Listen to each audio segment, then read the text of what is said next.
Then I will do a quick check on YouTube's end, and then we'll just get into it. Just give me a second. Let me double check.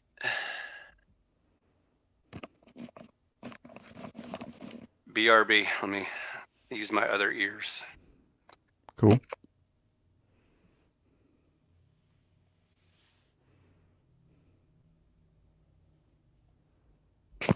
Okay.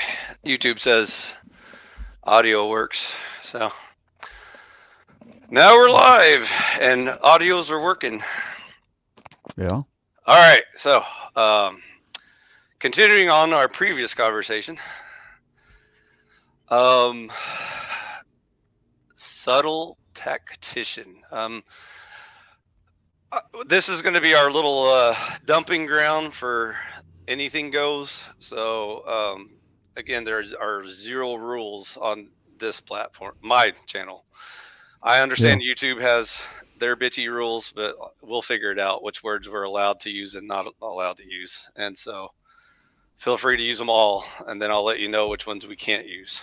I mean, I'm the same regardless, but I hear you. Yeah. But what I'm saying is, like, feel free to use my channel as a testing ground, because, like, again, who You trying knows? to bait me into using hard R? Yes, I'm trying to get you banned from YouTube forever.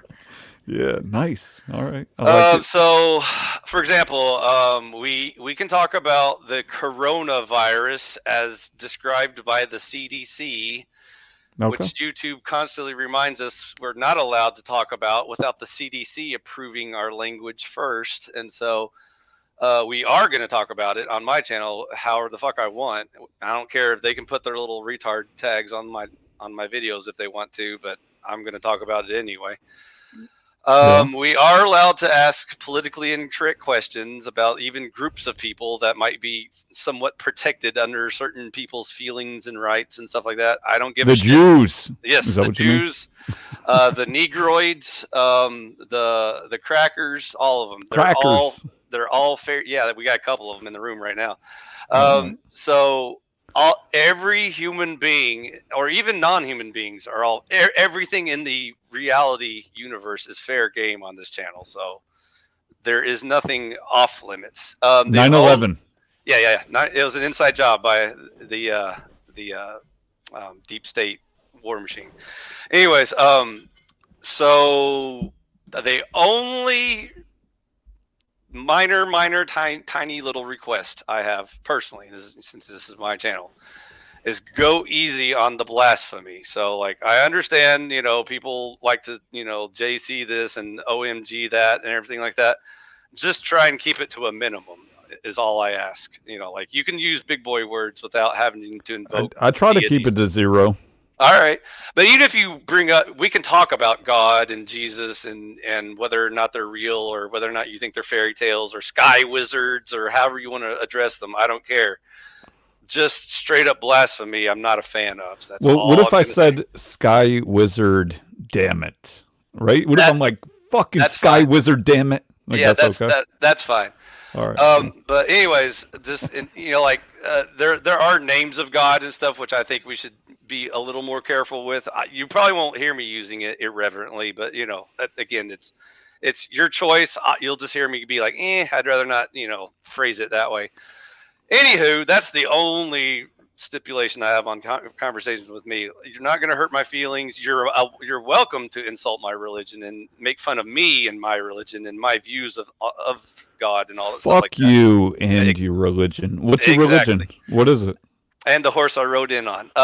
It's Christianity. It's the most boring answer. It's like it's Bible Christianity. So, like, whenever people ask me who the Churches of Christ are, if you Wikipedia article it, it'll tell you like a really kind of dorky answer that they're like these Congregationalists or whatever that follow Barton Stone and I don't know, some other dude.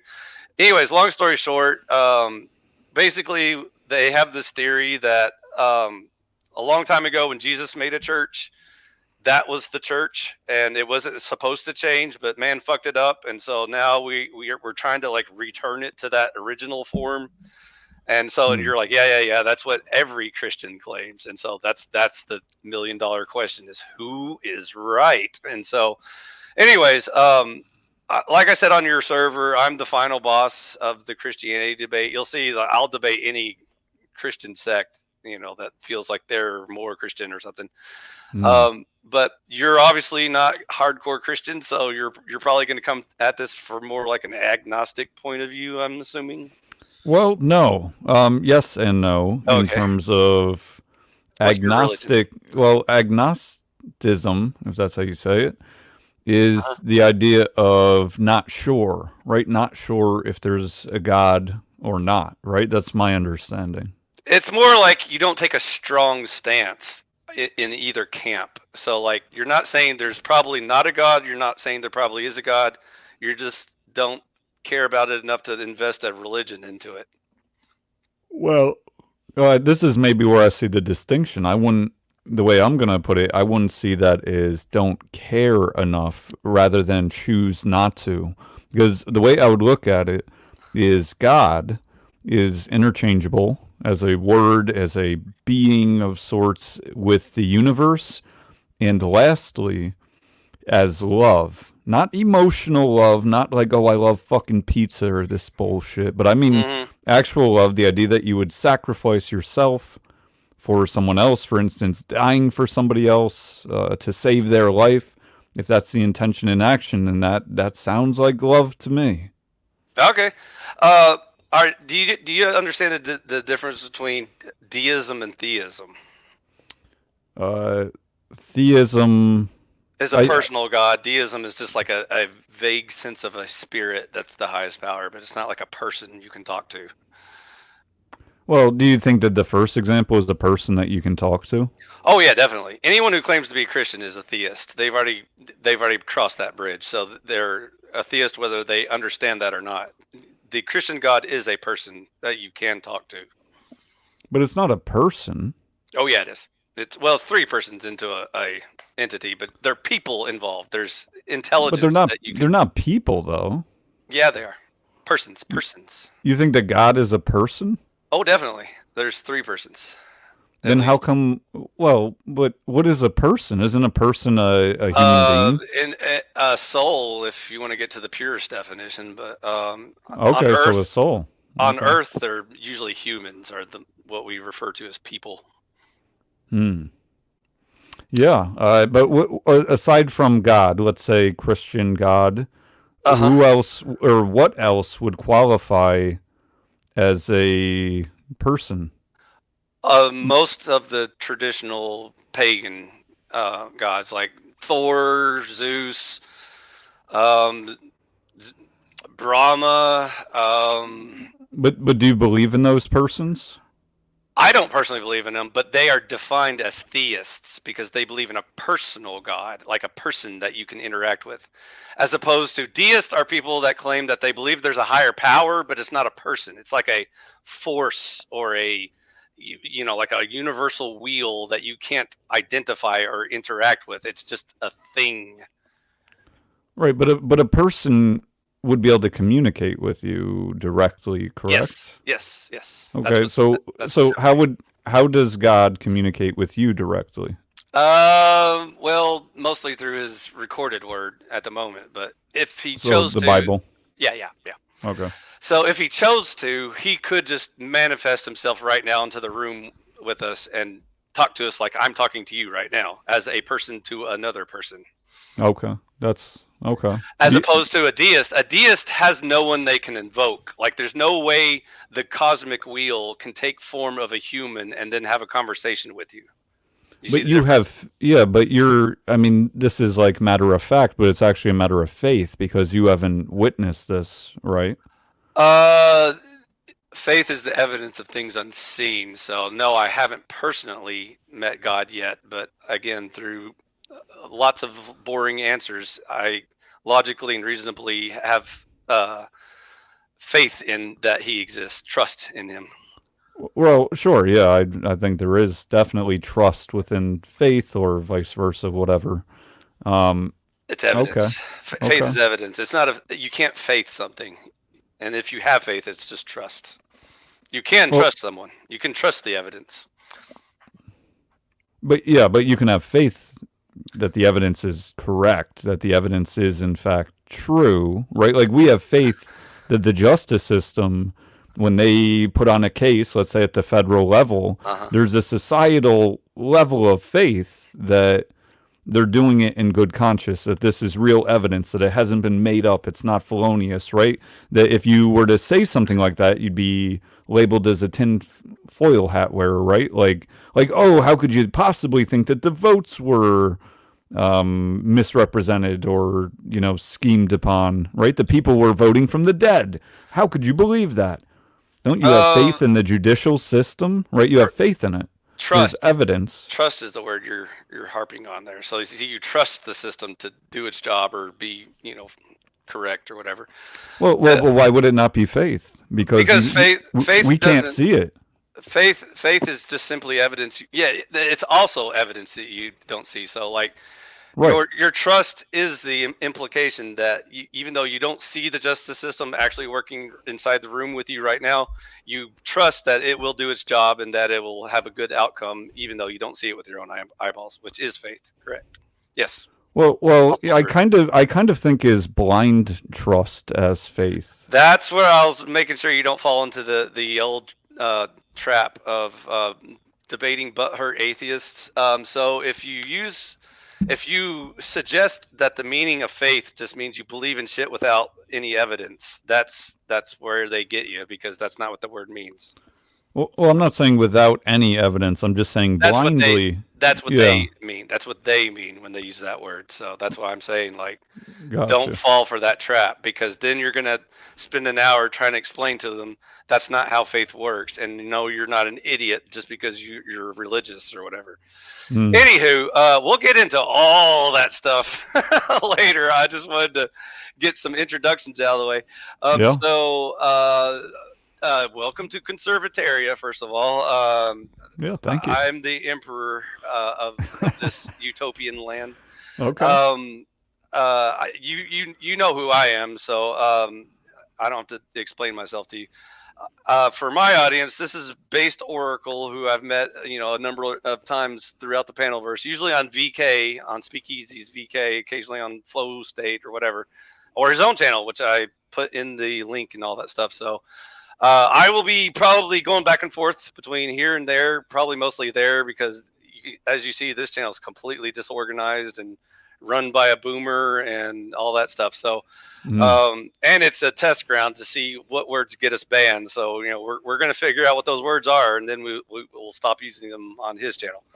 Anyways, hopefully today we can just cover some light politics topics, because as much as I would love to go into deep theological debate with you right now, I have to save my voice for a stream I'm doing later with this cool dude named BasedOracle, and I need at least an hour of voice to do on his channel. So unfortunately, the Kung Flu has fucked me good. So I'm still battling bronchitis, and I'm going on like month 7 now, by the way.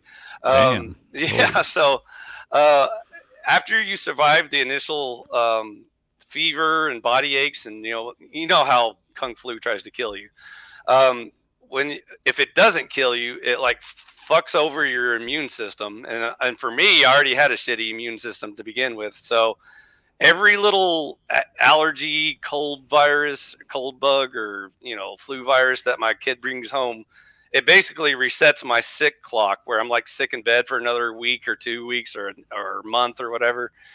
And so it's shitty, dude. I can't ever fully recover my original speaking voice, which is a pain in the ass. But anyways, we're just going to truck along and get shit done. So that's how we roll here in Conservataria. Bootstraps.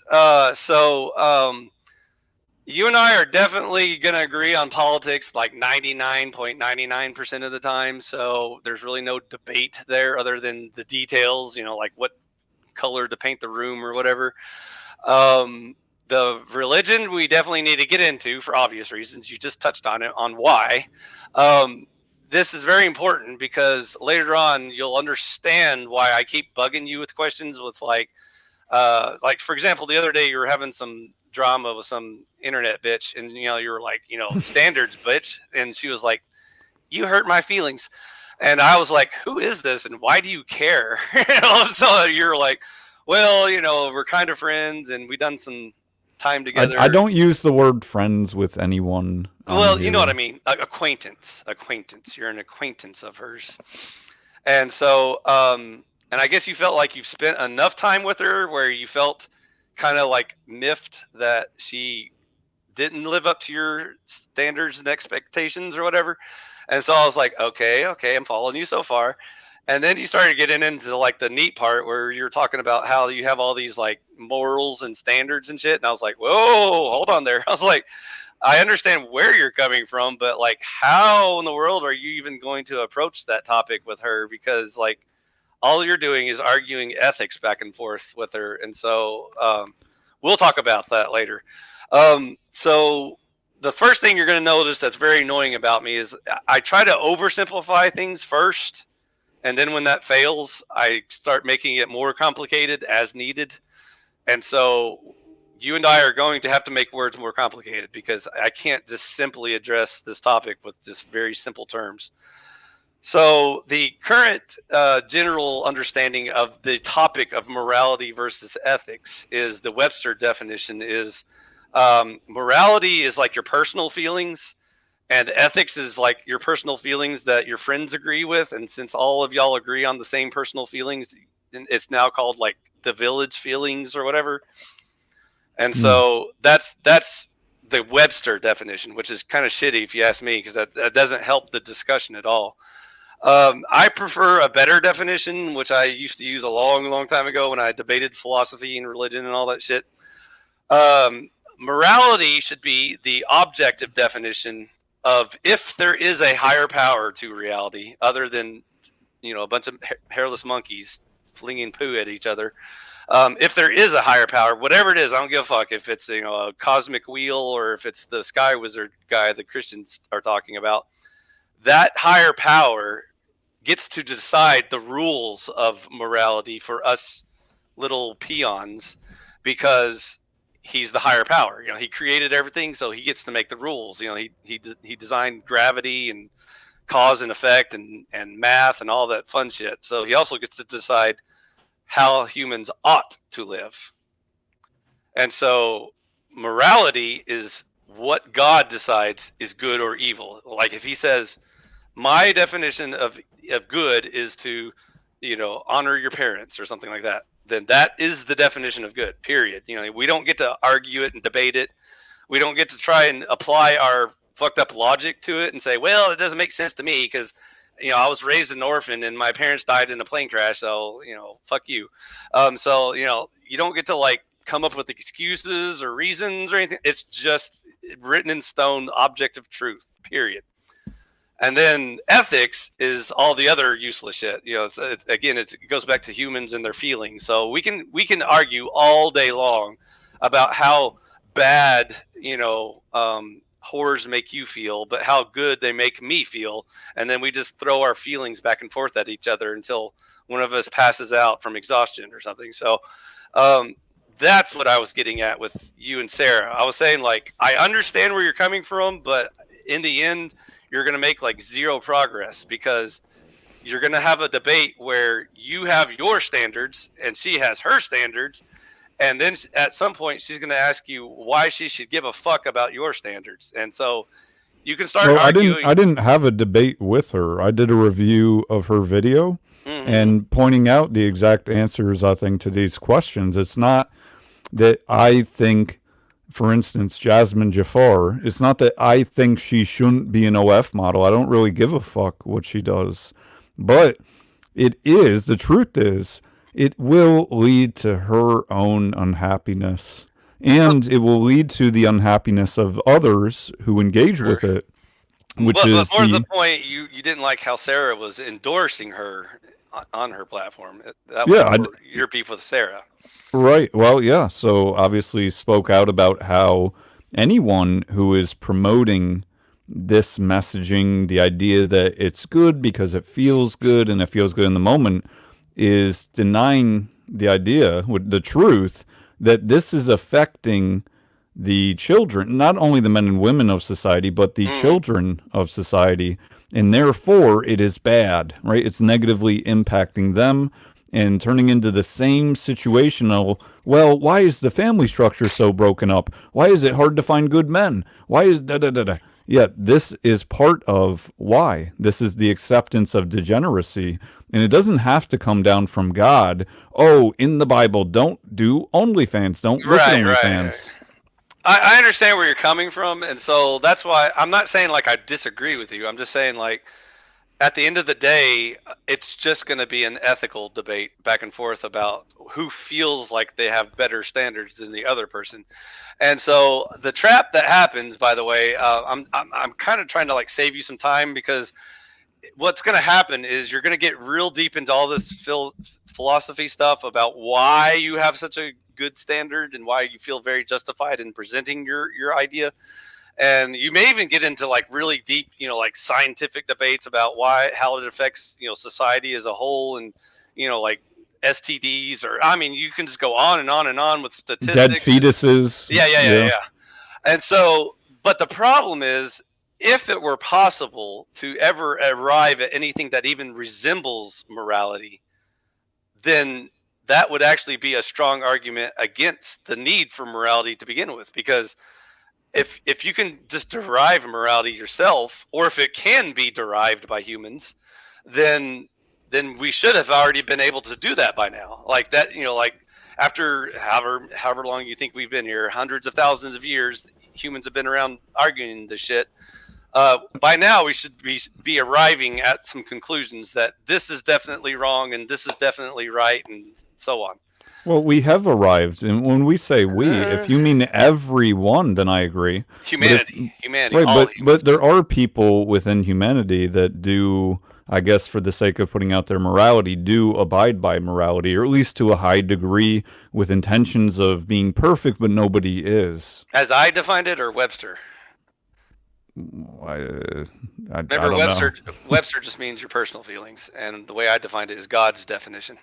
Right. Well, God said that the Bible, if I'm correct, something like the Bible is written on everyone's heart, or something like that. His law, he wrote on all man's hearts, just so they wouldn't fuck up the most basic laws. Yes. Well, right. But my point in saying that and bringing that up is that people don't need to hear like, oh, don't fuck your neighbor. Nobody needs to hear that. You know it. You know that you shouldn't do that. Now, people will justify it.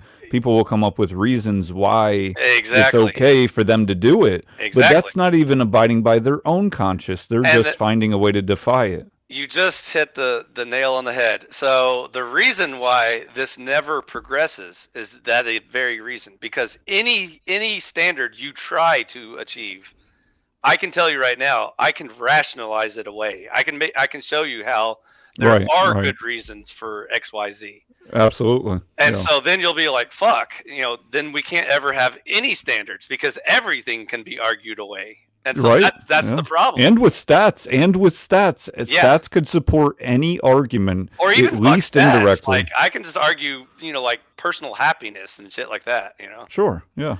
And then we have battles about like whose happiness is more important, yours or mine. So see, it's like it never ends. It's like, but you see, if you look at the big picture, right, from the macro, if everyone on the micro treated things as community based, right? Like what's good for me will be good for the community, almost in a binary manner, although there is gray area, no doubt. There's but for instance, and there's exceptions, but I'm just saying that, for instance, if you're being more healthy than you were, like for instance, you're eating more healthy, you're exercising more, and when I say more, just to make a point, let's say that you didn't at all before, you just ate fast food, McDonald's, you smoked cigarettes, and you're on TikTok all day, you're doing all the drugs, right? All the different drugs that would affect you in negative ways that people use as coping mechanisms. And let's just say over the course of time, you're doing less and less of that sort of stuff. You're becoming more and more with your true self, meaning that you're not being drugged up, living in some false reality based on these bandages, these crutches that you keep applying because they feel good, i.e. instant gratification mechanisms. So the more that one is doing that on an individual basis, the better it is for society. Like what's good for the goose, good for the gander. So one is that people don't really care about themselves as a whole when you look at society, because they're not doing the things, the actions that it would take to love themselves. They're in fact, they're doing more of hateful things to themselves, but because it feels good in the moment, right? They secede to that devil or serpent or however you put that in the Christian sense. Evil, yeah.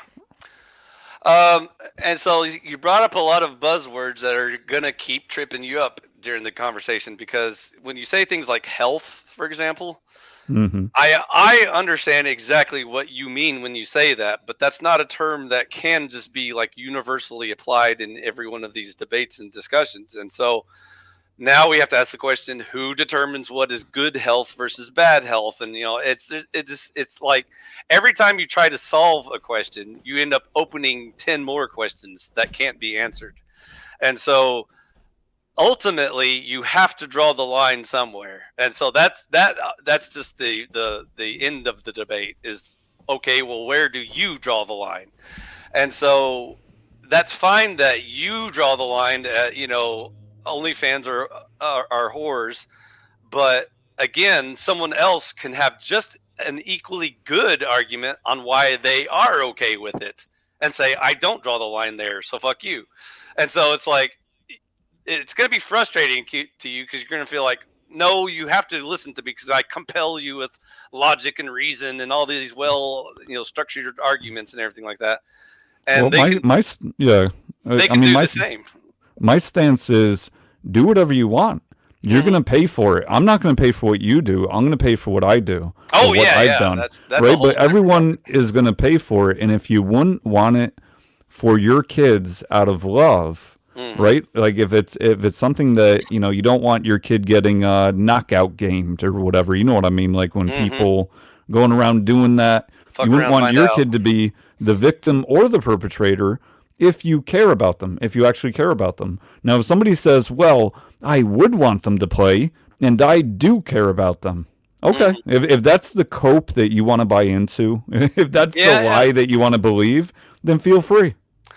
And that's where, like I said, it's funny the way you approach a lot of these topics. It sounds like you're already, like 95% Christian to begin with. So like, I don't understand why you don't just, take that extra step and just go, full blown on it. But well, I think because my concept of Christianity, or any religion, but you mentioned Christianity, is through a church and the religious. How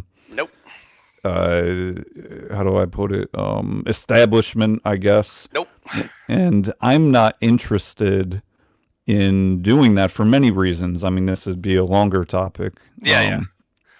Well, I got good news for you. The Churches of Christ aren't an establishment, nor do they require you to get their approval to be a member of the church. And so that's why I said it'll take a while to explain it. But basically, the short story is, unless you have a better authority than the Bible, which is the best, records of what Jesus actually taught, then you're good.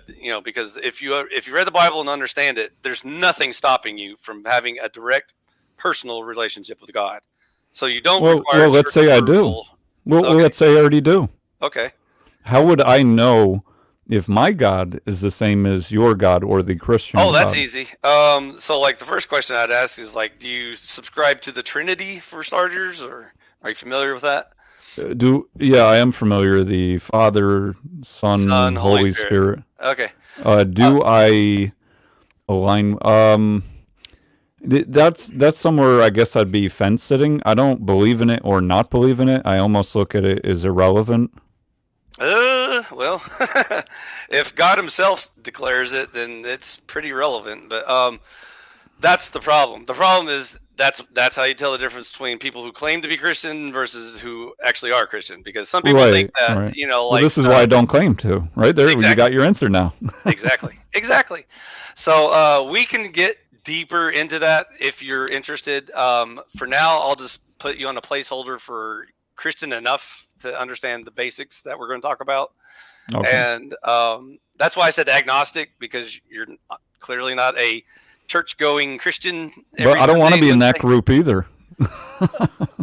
Well, you got to pick a side. I So don't. either I don't you're have to. No, no, no, no. either I don't have to because it's a personal relationship, according to that's even Christianity. many. That's Well, Christianity. yeah, yeah. But you can have a personal relationship in Islam or whatever they want to, whatever religion, right? And I can have a personal relationship that is not defined by what somebody wants to define it. But I know that we do want to put people in boxes. So you put me in the box of being agnostic. Well, for now, because in order to be there are qualifications to be a Christian. By the way, we haven't gone over that yet, but just because you're interested in the topic of Christianity doesn't make you a Christian. So even if you agree with most of their ideas, that also doesn't make you a Christian. So Right. that's what I'm saying. There are differences in those terms, and so even if you're Christian friendly and Christian wise of most of the teachings or whatever and stuff like that. Here's the Um, thing, though. I'm all religions friendly. even devil worshippers. Well, I don't think of that as a religion. It's definitely a religion. I'm just saying I don't think of it as religion. I hear Is you. it a You're saying it science? is. Is it a science? Well, I don't think anything of it. I ignore it. Like it's not Just for me. you think it's an invalid religion, which is fine because that's what I treat all non-Christian religions is just invalid religions. But they're still the most basic concept of what the word religion means. It just means to study non-physical things. Like What? the truth about non-physical things. Okay. All right. Well, I guess I'm religious then. Exactly. So that's my first question is like, are you a deist? Are you a theist? Do you believe in the Christian God? Do you believe in just, some Unitarian, all gods are the true God or whatever, Yeah, yeah. I'm thinking of it. I believe I'm thinking of it differently than you are. I'm not saying Definitely. we're aligned or disaligned, but I'm just saying I think of it differently in that I consider God to be the universe and the essence of actual love, like love. And I say actual because there's so much conflation around words, Yep. and love is one of those words where it Definitely. means many different things to different people. Exactly. So I'll be more than happy to go on that journey with you to figure out what your words mean and see if we have the same meaning of stuff. For now, again, like I said, just placeholder from my point of view. From my point of view, Sure. I'm putting a placeholder as open to discussing Christianity, but not quite ready to commit. And so that's fine. And like I said, everybody goes through their agnostic phase, atheist phase, nihilist phase, and all those fun steps in between. And some people just stay blind faith from birth to death. And so are they really Christian? I don't know. That's another debate. So anyways, just for the topic, again, I can oversimplify things and then I can way overcomplicate them to actually like very, very semantic battles about exactly what words mean and stuff like that. And so on that note, let's try. Which I'm not generally too interested in semantical battles. I mean, just in terms, there's a lot of interpretation built into it. Well, the problem is once language breaks down, you're not having a conversation anymore. You're just Oh making no, no, noises at each other. I got you. I'm all for the clarities. I'm just saying I'm not so much in general for the battles of semantics. But Well, that's the clarities, problem. absolutely. The problem is I just presented to you at the beginning of the discussion the general understanding of words versus like the way I use certain words is because Right. Yeah. the general use of words will fuck you up real quick because there's a lot of words that basically have no meaning, especially in the general sense. And even if you look in the dictionary and say, well, what does the dictionary actually officially say about the meaning of this word? You may find out that's a shitty definition. And you'll be like, oh, well, then we can't talk about this philosophy because there's no dictionary word that can handle this concept. And so what I'm saying is I have no problem with fixing words and saying, well, here's a better use of that word instead of just using it in some vague nonsense way. And so that's all I'm saying. I just don't want you to feel like I'm trying to play like gotcha games or like playing No. word games with you or like, oh, it depends on what is, and shit like that. Because I'm not going down that route. I'm just saying like at some point you're going to know, so I'm going to be like, well, that word doesn't really have any meaning, so fuck it. And so like one of my favorite examples recently that keeps coming up is in like a lot of political discussions, you'll hear people use the word liberal. Mm. Are you familiar with that word? Yeah. Okay. Are liberals the good guys or the bad guys? Well, and what does it mean? Good guys or bad guys? Are you a liberal? No, no. I don't What does it classify mean? myself as liberal. What does it mean? What does the To word mean? me, it means left leaning politically and I guess Do you very want to Google open. it? Do you want to No, Google it? no, I don't. I'm not See, curious there's a what Google problem. says. So, like, there's a lot of people that just use like the dictionary definition, and so um, that's the problem. And then you're like, no, that's not what I mean when I say that, and they're like, well, But fuck I'm not you. even really concerned about what people mean by liberal. Like, it's not a term that I use, really. I I mean, know, but you'll hear it nonstop in political discussions. Is all what I'm yeah, saying. yeah. So But you either these got to to me ignore are, the whole discussion, or you got to say, well, here's my thoughts on the topic, but before we talk about it, this word is bullshit, and here's why. You know, no, that's what I'm well, saying. well, I can respond without even using the word. Can you? Yeah. What if the whole debate is about liberalism, like liberals versus conservatives or whatever? Let's say that. I wouldn't get engaged in that debate because I wouldn't really give a fuck. I would look at them as kind of two heads of the same snake type of thing. Okay. Well, I guess you're gonna miss out on a lot of conversations then, because you know there is a lot of uh, you know, those buzzwords being thrown around. So, Yeah, anyways, I'm sure I miss out on lots of shit. oh yeah. And I'm probably not interested in most conversations. for the best, because there's a whole lot of retards out there just making lots of noise. But anyways, Right. okay, we're fine. Like I said, you and I are cool. It won't bother me. If a word bothers me, I'll let you know. I'll be like, here's the proper way I use this word, or something like that. Yeah, no, I'll I never. think understanding is important no matter what, right? Yep. Because we Yep. do use words in general. It doesn't have to be Yes. liberal, but there's many words that get used, and Yep. people end up talking past each other, even using Definitely. the same word because it has such vastly different meanings to them. So I agree with you. 100%. I'm so glad you completely understand the point, so I don't ever have to bring it up ever again. So, anyways, I just gave you an example. There's millions of examples, but that's just one of the problems. So on that note, I noticed you brought up a lot of interesting perspectives on things, and I hope you don't mind, but I'm going to play a little game with you real quick and see how you do. Sure. On the meaning of words, I'm going to give you a bunch of word associations, and you just tell me the second you disagree with anything I'm saying. Are you ready? Yeah. Okay. There's two kinds of people on Earth: good people and bad people. Right? Uh, I mean, here's where I get nuanced Okay. as a damn, I can't think of the word. The word I'm looking for. Yeah. As an archetype of good and evil, I agree, but there's so much gray area and We'll really get to that. everyone has some bad qualities or bad past or bad something, right? I don't think there is any good people like to Oh, fit the archetype. I shit. don't think there are any. I think there's people who are Okay. aspiring to be All and right. people who are not. And that's kind of where I would go with the good and evil. Okay, so what I'm hearing is too oversimplified. So allow me to complicate the words and see if we make any progress. Let's get into politics, since that's a lot easier, because religion's again very feisty. Politically speaking, you would agree that there are two kinds of people, generally speaking: the left wing and the right wing. Correct? Well, I mean, again, overall, I see them more so similar than different. But see, it's opposites on the surface. On the surface, in many regards, they're on opposite sides of the field, left and right, however you want to look at it.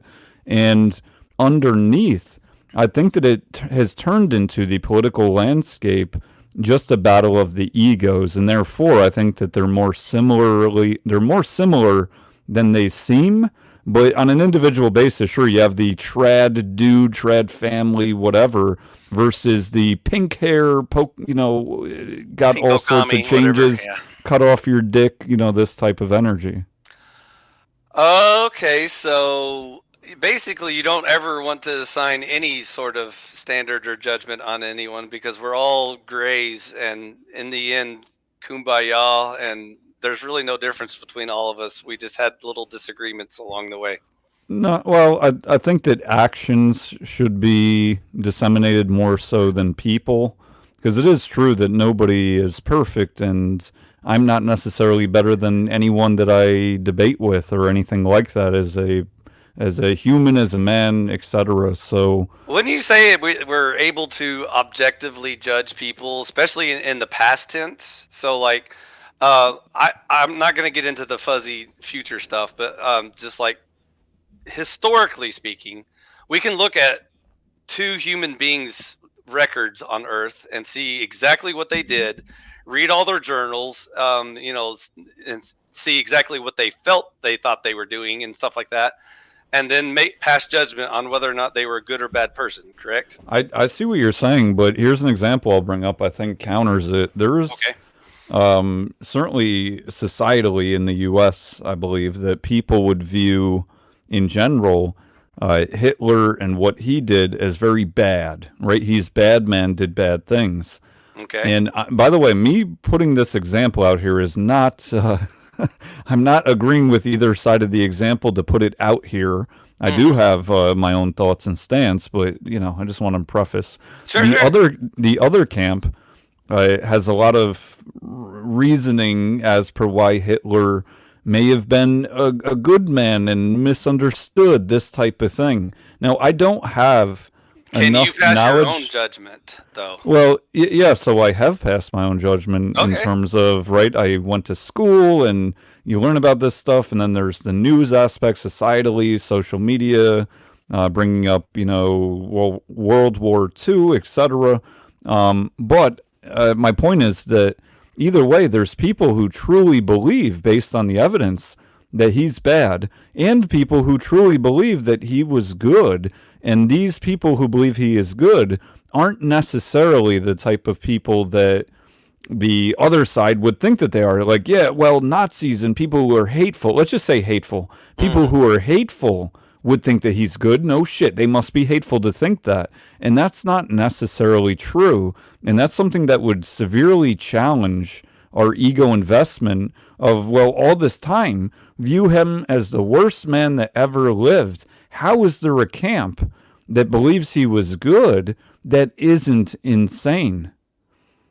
And I Yeah. don't have the answer, by the way. I'm just stating that there I are right different angles and views, and I think you're already kind of over analyzing this a bit to the point where you feel like this is like a gotcha kind of word game where it's like you don't want to be pinned down as being a left wing person or a right wing person, but you're free to have your own opinions and I, change your opinions if you I want would to. say more so. I would lean, if we're just talking, what do I lean towards? It would be libertarian, from what I understand of libertarianism. And the reason why I was playing this word game was to see what you define as left wing versus right wing. It's just for our Yeah. future conversation. So I define the right wing in some term. The way I look at the right wing is that there's a lot of traditional. That's kind of the buzzword there. Values that I align with, and the Okay. way that I look at the left wing is sort of the opposite.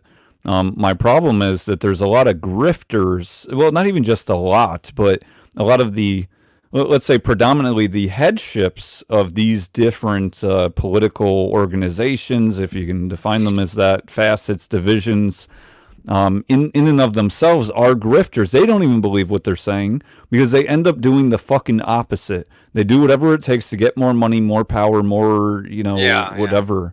And so I don't stand behind either one, and I see Okay. them Well, because of that as similar. I'm going to try and approach this as simple as I can, and then we'll get into the weeds about the complicated gray areas that aren't so clear. Maybe that'll help. Let's try that. Okay, so you would probably at least agree that generally, and again, this is generally speaking, this isn't like science, like 100% fact. It's just Yeah. to save time. It most of the time this word is true. That's all I'm going with here. Okay. So left wing is Democrat, obviously. Vote Democrat. Right. Right wing is vote Republican. Correct. Yeah, that sounds about Oh, right. okay. Yeah. Okay. So now we already covered the morality question.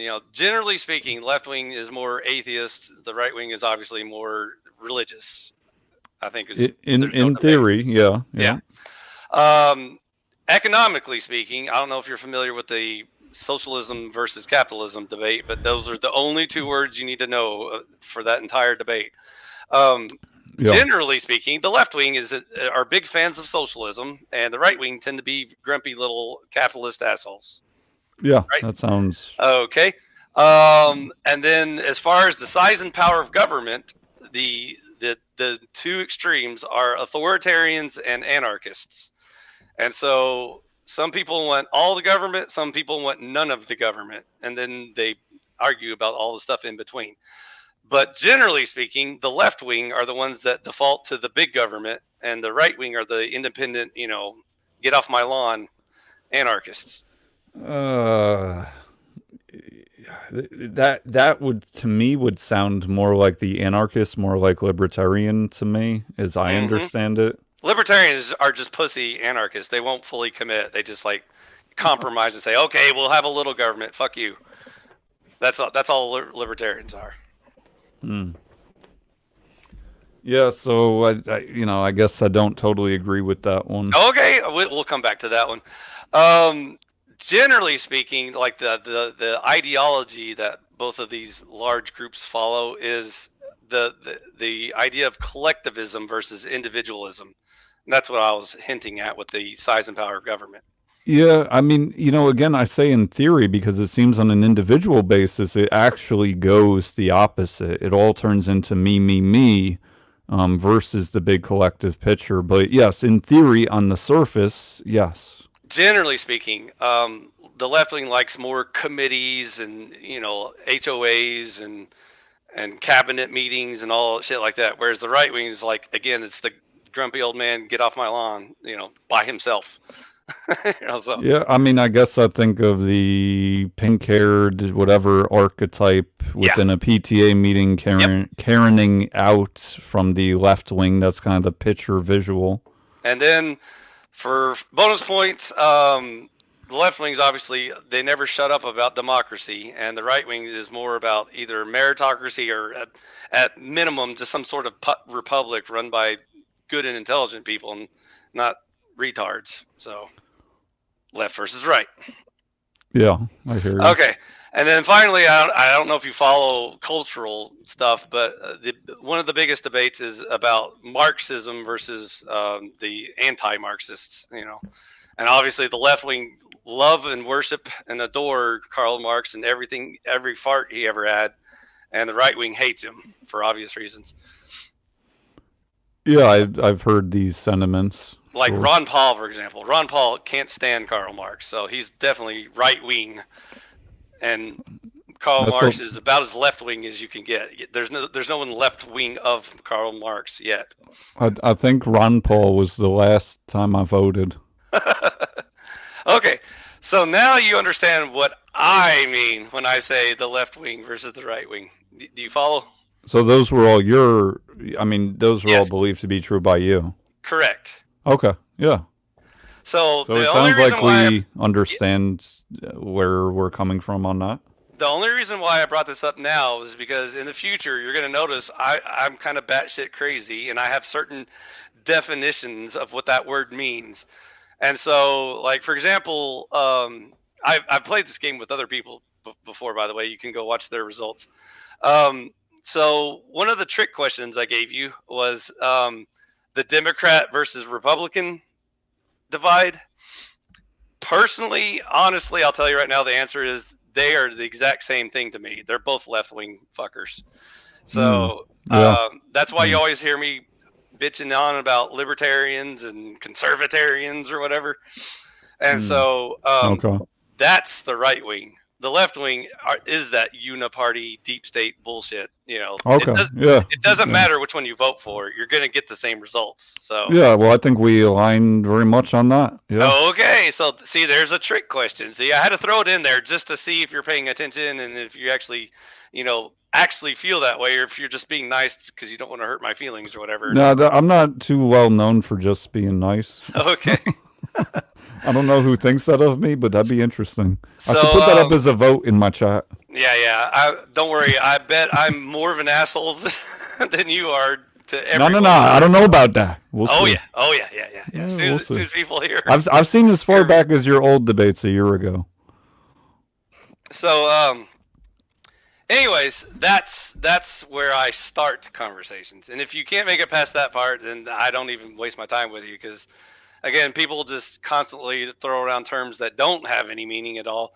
Notice I never said the words liberal or conservative, first of all, because I have been talking to people recently about those words, and again, they have not convinced me there is any value or meaning to those words.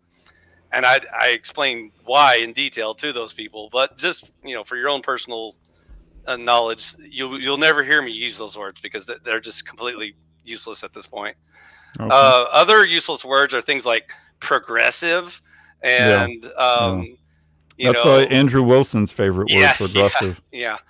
And politically correct and politically incorrect, and just all these other fun buzzwords.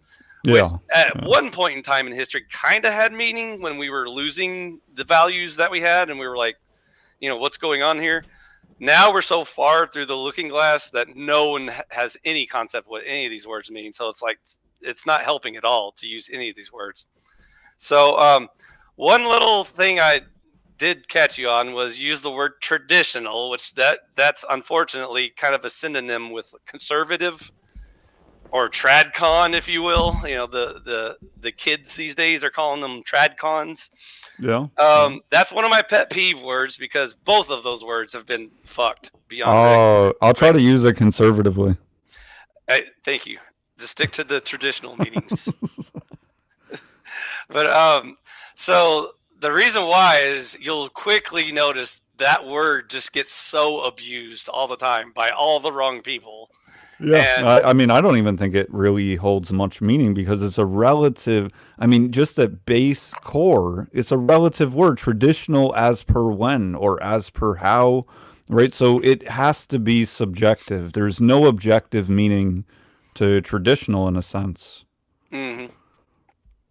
And the only reason why I'm harping on you about that is because I would even debate like my own generation about how we haven't been using that word properly for a long time. By the way, I'm mid 40s. I'm Gen X. I don't know exactly how old you are, but I think you told me before it's like 39. Okay. You're almost as old as I am, so you're close enough. I'll make you an honorary Gen X. How's that sound? All right, cool. All right. I don't even know what Gen I am.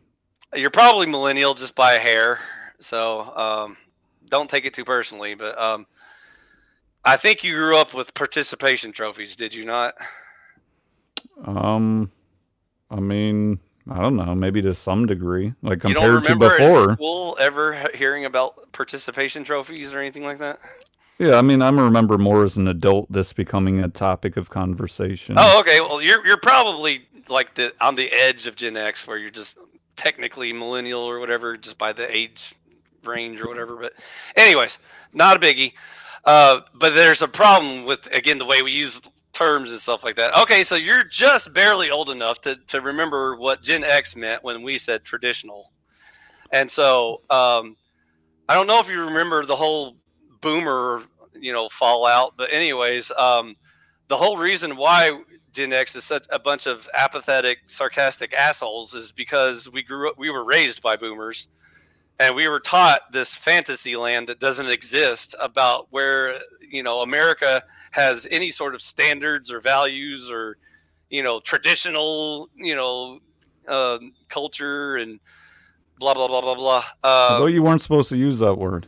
No, I'm telling you why we're not going to, because that's earlier when you said traditional, I said, oh, you mean like Leave It to Beaver or, Donna Reed's world? Is that what you're talking about? Well, I'm talking about that's the term that is associated with them. I'm not saying that they are traditional or even saying that word holds meaning. I'm just saying that's a kind of buzzword of the conservatives, it seems, is traditional, tradcon, tradwife, this type of shit. Exactly, a tradwife, a Donna Reed, a Mrs. Beaver, the perfect ideal, right wing woman. Anyways, or are you talking about more traditional, like our, pioneer ancestors who, like, their wives, popped out 12 kids to man the farms and shit. Like, well, that's what I'm saying. It's a subjective. You can only use it subjectively, but there's an implied sense among the conservative I guess, group, right? It's implied to mean something, which it depends on what they mean. So yeah, I also see it as kind of a useless word. That was my point. So, I don't even like to bring it up because I'm like, oh, here we go again. Like which era of time are you talking about? First of all, and I'm assuming you're talking about from an American perspective. Whatever value that has. Again, historically speaking, there was lots of different kinds of traditions throughout America. So, which one do you want to start from? And so, personally, I am a fan of the delusional world of Leave It to Beaver. I wish we could recreate that system, but unfortunately, that's way long gone, and that will never happen as long as the current humans have anything to do with it. So, I think when you say traditional, you're just appealing. It's almost like a Hail Mary kind of word where you're just trying to appeal to any very basic standard of human society where men are hunter gatherers and women are the child bearers and stuff like that. It's like where men aren't males and women aren't bitches, right? Yeah, the good old days. So yeah.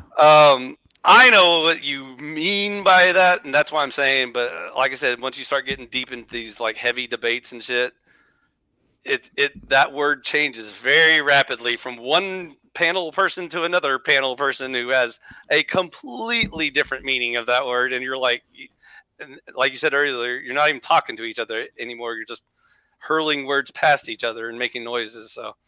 Anyways, that's the only reason why I play that game is just to see if I'm going to waste my time with you or not. Because, like I said, if you can't understand what those words mean, then I'm not going to sit there and try to explain to you the difference between, what the left wing and the right wing is. I was disappointed that you don't feel there is an objective truth that can be reached as far as judging all these human beings, because you're already going to fall into the trap of one of those kumbaya Christians that misquote the text that say judge not lest you be judged yourself. That's not what that means. It doesn't mean we can't judge people. It means we don't pass final judgment on people. We don't send people to heaven or hell or whatever. That's God's call. In the meantime, we can judge humans about whether or not they are most of the time good people or most of the time bad people. And therefore, if they stay good in their ways and die, they're good. And if they stay bad in their ways and they die bad, then they're bad. Would you agree to that definition? Yeah, I mean, that seems about right. Okay, that's why I said historically. Historically, we can look back on someone's life and say, this person only, mutilated children and fucked them and ate them and killed all the nuns and did all the blasphemies and stole all the money from the charities and did all the worst things you can imagine in alphabetical order, and never repented a single day in his life. He was like, fuck you, on his way to the electric chair. He was like, if you let me go, I'll do it all again, And so his dying words were, fuck you, and then he's dead. So you can probably guesstimate that person is not a good person. I would judge him as a bad man. There you go. Now, with that said, yes. That judgment is in part dependent upon the accuracy of the quote-unquote history that I'm reading. For instance, if we're talking 300 years ago, the story, whatever story it is, let's say in the 1700 or whatever, that it may be very true. It might be 100% accurate. However, I am at a point where, I've been at a point where I give a certain kind of grain of salt. I don't know if that's the exact way to put it, but within the historical records, quote unquote, and given that I have seen myself in my own view of reality since I've been born, history being manipulated for the history books. And even as far as one shining example would be 9/11, that the history books in the U.S., as far as I know, would agree with each other in that this was all orchestrated by Al-Qaeda, and it was Al-Qaeda, and the U.S. did everything it could to stop it, and God bless George W. Bush. Jr., right? For protecting us from the weapons of mass And destruction. Yeah, I and get it. meanwhile, there's also people who believe that this was totally government orchestrated, U.S. government orchestrated, down to the very, nuance of it. And I think that, from where I can gather, it's somewhere in between the U.S. Government showing turning a blind eye to actually having some involvement in it, some orchestrative manner. And the way that I kind of view it is, I spent 4 years in the military Marine Corps after 9/11, Mm-hmm. and in the infantry, and sent over to Afghanistan. Fun. As it would be, I did not make it there. We got Lucky. Yeah, well, yeah, You might still be stuck there. right, yeah. Yeah, I might have been left with all those equipments that Yeah, fuck those people. They don't matter.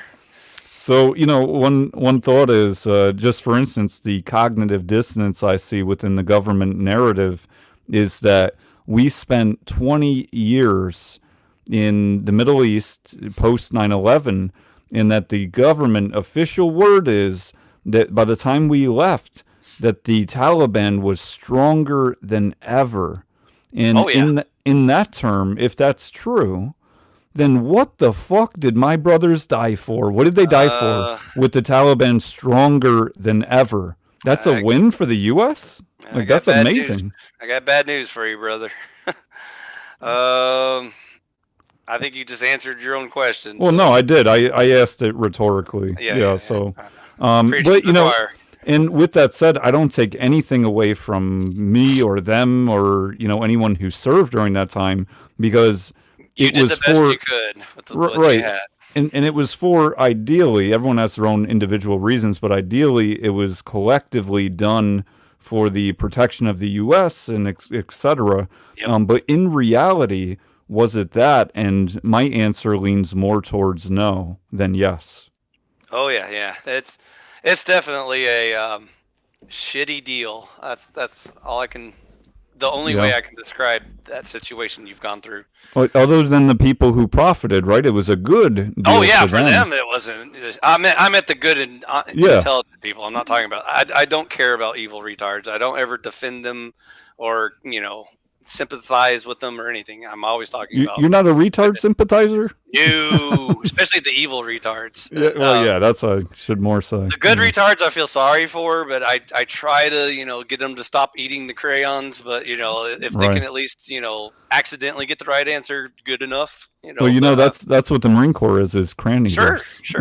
Well, the world needs ditch diggers too. So Yeah, we did that and more. So yeah, anyway, things are complex. Anyways, things are. Oh yeah, complex. Definitely. And so I'll try not to bring up too many ghosts, from war times and stuff, because I did get kicked off a conservative server once for asking the question about honorable wars and shit, and that didn't set too well, probably with a lot of military folk and stuff. Well, think about it. That's the ego investment behind. I mean, imagine. Somebody going through, let's say, Saving Private Ryan, or one of these kind of war movies, Lone Survivor. They go through the extremes of war to find out the truth afterwards.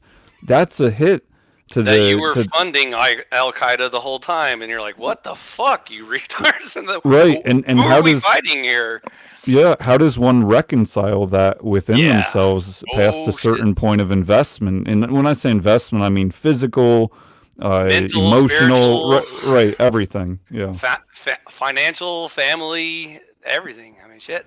I mean, I have issues talking with veterans about this at times, because it's almost like, well, how can you be a veteran and just say that, like this type of shit? But at least it's coming from me.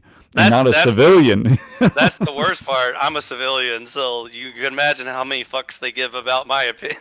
Right. But again, that's the ego attachment investment to I guess I'd put it as the disillusion they were living in, brought to reality. So bringing that reality, the truth or terms of truth, can be very frustrating, disheartening, and just viewed as mean, evil, negative. And the main reason is I don't like the way it makes me feel. Because if you look at the truth, or at least if we're to discuss our evidences, it's hard to have a rational conversation, as you know, with Good somebody luck. who's being overly emotional, right? Who's bringing their emotions into it. Uh, Humans never. They never allow emotions to affect their judgment. right, right. Yeah. And that's when you have to, as an individual, step back and realize if it's you, let's say it's me doing that, to step back, be able to step back and realize that's what's happening. I'm not really mad at this person. Hmm. It's just distressing to find out that you were living, in a sense, a lie, like Hmm. believing a lie so deeply that you're so attached to cause you to become emotional. Yep. So that's why I gave you the good news. You're talking to a robot that has no emotions or feelings, so you'll love Uh, me. well, I've So, been called that plenty of times. I think yesterday. Yeah. but yeah, I used to try and compel humans with logic and reason into all kinds of debates, but unfortunately, they are immune to those things. So you may have to find different tactics to get certain people to listen. Well, But that's true. That's true. And I'm not you the best at that, but you something to don't have to work worry on. about that here. But like I said, once we start doing open panels and all the riff-raff comes in here, then we're gonna have to change pace a bit. So Well, that's where I need to, if it's on mine, is moderate better and keep people within the guardrails better and, have some objection more than I word. do at times. Because sometimes I do better than other times. So like when you're on a drama panel with dumb bitches and shit, I'll be like, oh, later, because I'll be like, Yeah. even if I feel like there's a good conversation to be had, I also know that we'll spend hours and hours and hours just trying to explain like why people disagree and stuff like that, and then they'll still be like, I Well, don't get yeah. it, but feelings, and I'll be like, okay, skip it. Well, here's why I do like doing that at times, and I don't blame you for not liking it. But here's why I do like it at times, because It's there's fun. still sparring to be done. Uh Because huh. the way I look at debates is, just as a generalization, is that they're half the argument, the facts, the knowledge, whatever, versus the other half, which comes down to frame, or at least that's how we do debates. I'm not talking necessarily formal debate or traditional, but just in terms of how it goes on online. So if somebody's getting emotional, to me, this turns into a frame debate, which I might attempt to guide back into logic at times, but I'm Good just telling you luck. that's kind of how I run it. Is like, oh, you wanna get a little bit wild? Okay, I can get a little bit wild too.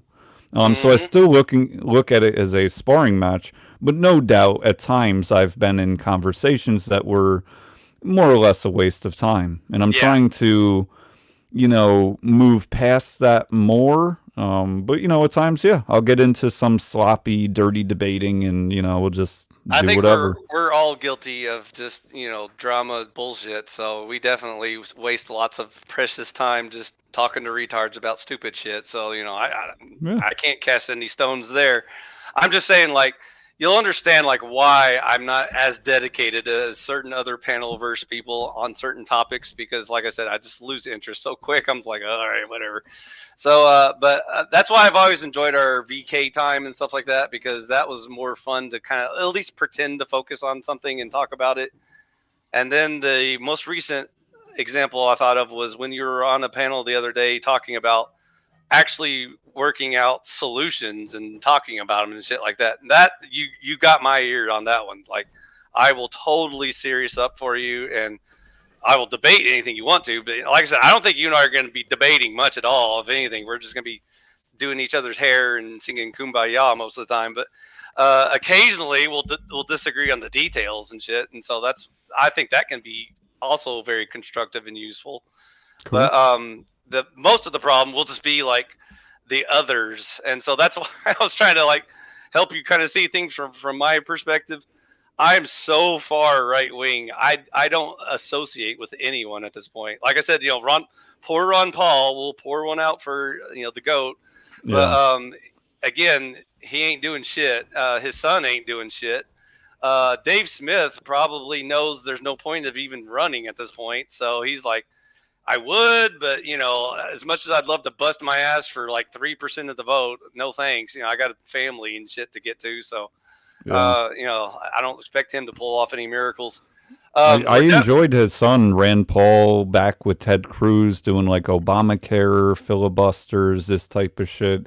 I hmm enjoyed that at the time, but I also do recognize that nothing has changed.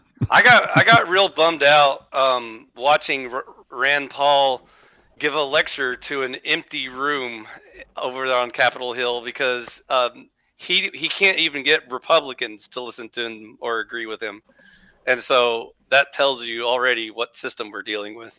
Yeah, yeah, no, Um, I get that. And I haven't seen a whole lot of him, like not like days and years, but uh, over the years I've certainly seen many hours of him. And I don't remember much of all. I can't recall really disagreeing with where he was coming from or what he was doing, meaning the action of working on destroying some bill or whatever yeah, the yeah. case. But yeah, sadly, I guess, He's a good one, but he's also so insignificant that it will make zero difference if we keep voting him in year after year. He's not going to get right. anything done in DC because they don't give a shit. Yeah. So that's the disheartening part for me because I understand why libertarians feel like it's such a lost cause. Like they don't even want to talk about the LP because they feel like it is such a joke that no one takes it serious. And so they have a point because it's like when you look at the election numbers, it's not even close to a competition. It's just like a complete blowout, and you really are throwing away your vote. And Yeah. so Yeah. it's like you're back to nihilism, defeatism, and so you're like, oh boo hoo, it's the end of the world or whatever. So unfortunately, it is the end of the world because, like I said, the Democrats and Republicans aren't going to save this country, and so that's unfortunately the reality we're That's facing how I now. see it. Yeah, I don't think that any political party is going to change it. I mean, given what you just said as well about like libertarian independent, it's fucking moot. Their vote ends up being moot. Yep. I think there's going to have to be some 300 esque things that Push them off a eh, cliff. yeah, I mean, look, there has to be some kind of hard stand. Uh huh. And unfortunately, one of the biggest wars going on right now is information wars, right? Mm-hmm. Because so many, Infowars, the gay yeah, frogs. yeah, yeah, the gay frog's taking the fuck over. They're Um, running everything. it turned out to be kind of true. As crazy as he is, it's kind of like gay I would frogs settle hopping for around. gay frogs at this point. That would be a step up. Yes. Yeah. So yeah, the information war is tough. People, I mean, look, there's people that go to Harvard and are on the dean's list or whatever, Mm-hmm. and are end up being fucking retards. And it's Yeah. like, how? Like, how are you so dumb? I So don't get it. so there's a whole nother can of worms. Actually, it's more of a Pandora's box that I almost don't even want to get into. But real quick, just off the top of your head, how do you feel about the general information sharing going on in our society as far as like mainstream media, the average citizen's knowledge of our government and how it works, and whether or not even social media is already been compromised and is completely censored and controlled and yada yada yada. Any thoughts on that topic? Yeah, so I think kind of simply, I look at most of the most popular information sources and information themselves, whether it's true or not. So just to define popular, I mean the most voice ears on, whether it's a TikTok video or a CNN special or anything in between. It seems to me that it's largely compromised with the end goal being power and money. I mean, those are the end goals, and to Mm-hmm. varying extents, depending on what information is it a short term or long term. But so I'm just pointing out there's many variables. With that said, even though I blankly see it as misinformation or disinformation seems to be Uh, the status quo, that I would also say that the truth is out there in many facets, all facets, let's say. mm. However, it's also rather scarce in Oh terms yeah, of supply, voice, reach, this type of thing. transmission. Yeah. So those looking for truth in anything, it doesn't have to be necessarily God or politics, but anything, the information is out there. And I think one issue is, well, there's so much information. How do I know which is true and which is Oh yeah. not true? And let's say it's, for instance, I'll open up a new Pandora box, that Oh it's shit. fluoride in water. Well, Oh, that's an easy one. I thought you were gonna do like there's lots of information out there a. that is purported that fluoride is good for you and it'll fix your teeth if you ingest it. And then Mm-hmm. looking a little bit deeper, without being a scientist or anything like that, I look at the intuitive. Does it make sense that something that is good to, or Is it recommended to, worth the side effects? Is a good question. well, I mean, but to put it on your teeth is a lot different than to digest Than it. drinking it all day. Right, Yeah. and in doses that don't even make any sense. Yeah. There Yeah. there Yeah. there could be a 6-year-old kid that drinks half a gallon of water a day, and a grown ass adult that drinks a quart of water a day. And meanwhile, the kid is getting a tenfold now, let's say based on body weight versus intake, Mm-hmm. amount of fluoride per day. Yep. So it makes zero sense. Now you So understand what happens when you let the government handle your health. yeah, You just yeah. answered the question. This is what happens when you let government decide how to handle your health. They don't give a fuck if it causes heart attacks, so long as your teeth are shiny when they put your corpse in the coffin. Yeah, and your pineal glands apparently can be shiny as well, calcified from excess fluoride, Oh a yeah, chemical, it's all right? kinds of side effects. Hydrosulfuric acid, apparently, right? And that it's only in some areas. I think that Chicago, not a lot of New York. I don't know all the different areas, but I filter my water for, more than a Brita, meaning filter, Oh because yeah, there's yeah. I only drink filtered water. You got to pretty much at this So, point. so this is how I'd attack the issues, like at large. The macro issues come down to the micro. Hmm. Is that if people aren't caring, loving themselves, i.e., getting to the best of their abilities, because everyone's in a different situation, but the best of your ability, getting clean air, water, food, real food. Let me say that a third time: real fucking food, right? If they're not doing that, that is a baseline of caring about yourself. Now, that doesn't mean that if you eat McDonald's twice a week that I'm saying that you're the devil. It just Uh, means that, right, on a basis, people are drugged up. So part of these drugs are what the government is feeding us, per se, what's mhm. being advertised, right? It's very popular. It's not just convenient, quote unquote, to get fast food, but it's also popular. It's trending. You're So, cool. If you have g- Starbucks, you're fucking cool. so generally speaking, would you kind of view yourself as a normie that's skeptical, or like a full blown tinfoil hat wearer at this point, because you can't trust anything and everything's a simulation or whatever? Well, I view myself as seeking the balance in between the mainstream narrative and the literal tinfoil, because there are tinfoil wearers who are like, they on some other shit, whatever it is, the frogs Well, are you got to gay block or, the government mind control waves. That's how they get you, is yeah, through the yeah, the yeah. satellites beaming Right, down. right. So we might as well give up then. Like the other day, my wife was telling me about all the chemtrails they're still putting in the sky, and I was like, it's also possible that plane's on fire, like the engine's smoking because they forgot to change the oil and shit. And so, Yeah. I need more information before I pass judgment. But Right. um, Yeah. Yeah. Well, I the, try to seek balance, yeah, just yeah. reality. That's what I intend to seek. And So when I'm proven wrong, then I'm happy to accept it, even if I don't want to, even if I have my own ego investment. I try my best to intake what is real, what is reality, which oftentimes fucking sucks.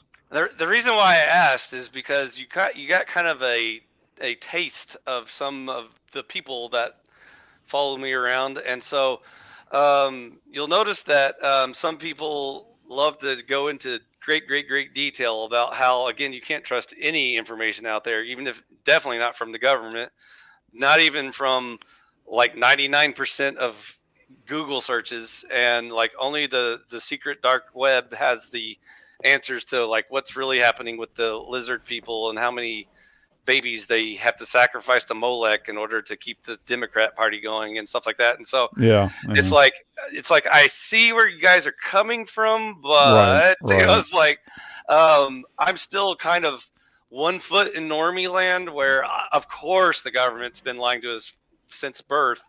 But that's the government's job, is they just bullshit you, and as long as you keep buying it, you'll keep voting for them and keep them in power. Here's how I would look at some term of the macro picture in this regards and others, is that what seems to happen a lot is when an imbalance is created of sorts, like an imbalance to some objective or some thought process, that what we often see is an imbalance just as great in the other direction. And the best example off the top of my head is, like, for instance, feminism. How I would look at it, how I do look at it, how I understand it today. The kind of counterbalance is the, like, Rollo Tomasi red pill fresh and fit, like this type of thing, and both of them are fucked up, and I would see both of them as one and the same in terms of fresh and fit, or Andrew Wilson would view it as, oh, these progressive liberals. That's how they put it. Leftards. And meanwhile, the fresh and fit, what they do, what they promote, aligns with feminism precisely in many ways. Yet they're over here purporting, no, we're different. We're the opposite. Yeah, you're the opposite head of the snake. You're literally trying to counterbalance in a way that is just as bad. Well, we need men to get 50 bodies before they get married. Well, if all men do that, then women will have 50 bodies, and they'd all end up being the women that fresh and fit say, well, stay away from those women, don't wife them up. But you just created them. Meanwhile, you'll be in a room full of people, and one guy will say, feminism is just a CIA psyop, and it's part of the mind control plan. Another dude will say, obviously this is evidence that the Jews control everything, because they're using us as pawns in their little games to keep each other distracted and busy. And so this is where I don't like to follow every rabbit down their hole, because it's like, and it's quite possible one of them is like 100% correct. And so I always, like you said, listen to lots of different opinions with a grain of salt, and just be like, okay, well, I understand that you have your feelings about this topic or whatever, but I also don't really care that much. And I don't want to know, even if it is true that there are lizard people, and they've been controlling the royal families throughout history, and blah blah blah blah blah blah, and Illuminati confirmed, and it was the Freemasons all along that were controlling our Kool-Aid or whatever. No, I got you. So I'm like, all that information is neat, but at the end of the day, I almost just don't give a fuck at that point, because it's like, I'm more worried about like practical shit that I can actually do about my life, and that I personally actually believe in. And so I would rather waste days and days and days arguing with a Muslim about whether or not Christianity is a valid religion, versus whether or not lizard people are using psyops to influence feminism, and that's why we got to fight against, I see what you mean. Fight against the old European banks that control the Illuminati, yada yada yada yada. It's like, okay, I get the point. So so that's why I was curious, like, where you fall on that spectrum, because like I said, you'll notice that some people that seem friendly to me, like they agree with a lot of my politics and stuff, also have nonstop concerns about the Jewish question, for example. Like, some people, that's like, they cannot ever get off that topic. It's like, the only thing that matters is how much control the Jews have. And so it's like, I will bring that up, like, in certain topics. Like, if I bring up the debate topic of like Zionism and whether or not that's good or bad for America, I definitely won't ever censor any of my guests and tell them they're not allowed to be anti-Semitic or any bullshit like that. I try not to indulge too many batshit crazy people that think that like there's like some weird, Jewish lizard people that are using satellites to control our brain waves and shit like that. Because then it's like, okay, well, Yeah. you either need to start coughing up some evidence, or otherwise we're gonna have to move on to other people's feelings and crazy ideas and stuff. And so yeah, well, I think we agree on, like you said, a lot of things. But here's how I work. I don't care if we agree. It doesn't matter to me. I mean, it matters in terms of like, that's cool. This is the way I see things. You see them similarly. Like, that's cool. That's a basis. But even the way I judge people on a person-to-person basis is not like, hey, do we have shared hobbies and do we both like the same sports team? Because I know we don't, because I don't give a fuck about sports teams. But I give with that negative said, shit about sports teams. yeah. With that said, though, I'm more so interested in where we align, how I would put ethically or morally. I understand the distinction you made earlier, but I don't remember it. That's all right. I'll remind you 1,000 times. I don't remember the nuance. Yeah, so. But anyways, you 1,000 times. Yeah, to me, being good people is more important than being cool people or being similar people or that type of thing. Cool. All right. Well, like I said, we're going to spend most of our time just braiding each other's hair, and he's my BFF and stuff like that. So, maybe not. You never know. Oh yeah. I can already tell. Every time we talk, I'm like, dude, you're just like you're singing to the choir over here. I mean, you're saying all the shit I would be saying if I had a voice. But anyways, the only thing we're gonna have to work on is our very bitchy definitions of like philosophical differences between like religion and science, and where philosophy divides those terms. Other than that, I'm probably going to find a couple of your pet peeves. There's probably certain things that like I said, you may feel very strongly about certain topics, and I may accidentally find the view that you don't align with. And that's good.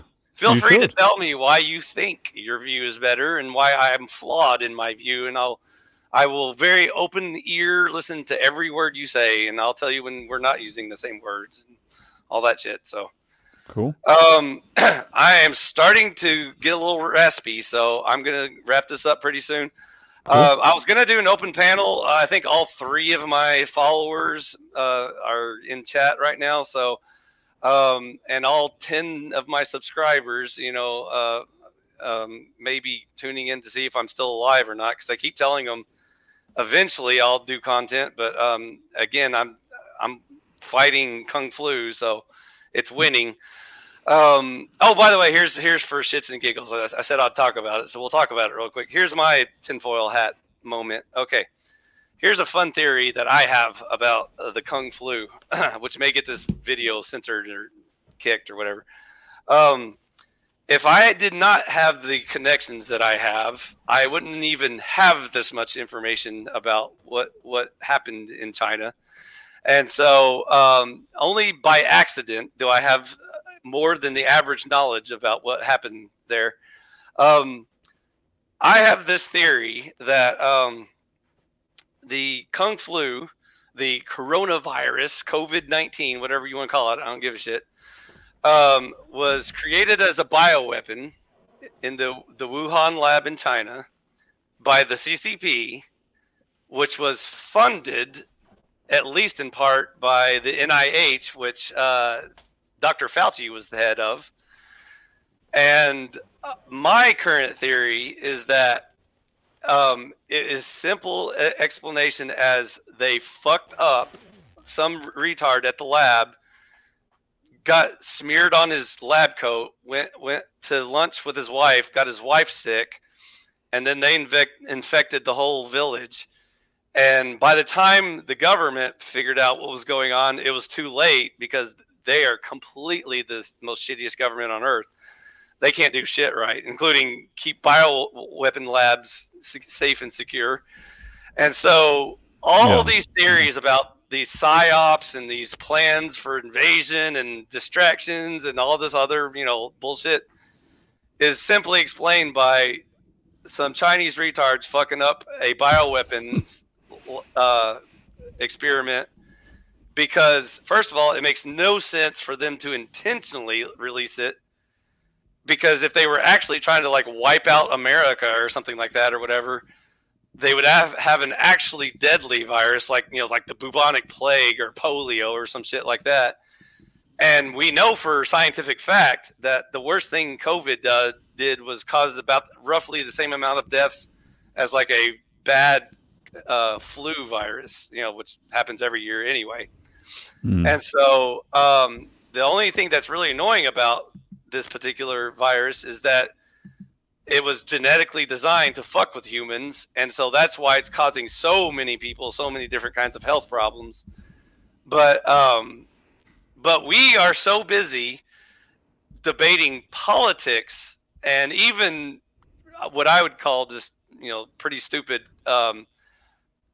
medical views of life now, that no one even has time to talk about this or even care about it. They don't even care who caused it or why or anything like that, because they're too busy debating about lockdowns and whether or not Democrats are trying to like take all our freedoms, and whether or not vaccines are the magic holy pill that will save us all.